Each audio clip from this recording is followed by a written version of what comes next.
Mengawali informasi yang pertama, pemirsa, sudah 3 bulan lebih Kabupaten Ogan Kumbring Ulu tidak diguyur hujan. Oleh karenanya, pemerintah Kabupaten Ogan Kumbring Ulu menggelar sholat istisqa pada Jumat pagi di lapangan Taman Kota Batu Raja, yang diikuti oleh ribuan masyarakat Ogan Kumbring Ulu dari berbagai kecamatan.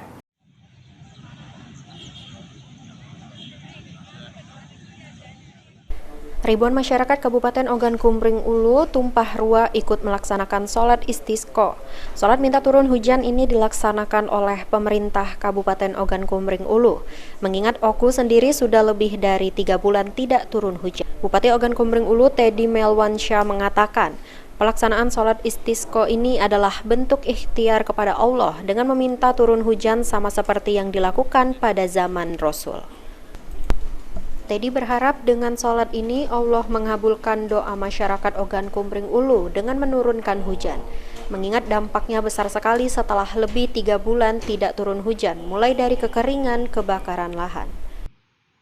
Sholat istisqa pada pagi hari ini. Jadi alhamdulillah hari ini kami bersama seluruh masyarakat Kabupaten Ogan Kumbring Ulu khususnya di Batu Raja melaksanakan sholat istisqa, sholat minta hujan. Seperti yang sama-sama kita ketahui bahwa hampir 5-6 bulan ini Kabupaten Ogan Kumbring Ulu belum ada hujan sama sekali. Dampaknya luar biasa, kebakaran di mana-mana, kemarau, krisis air.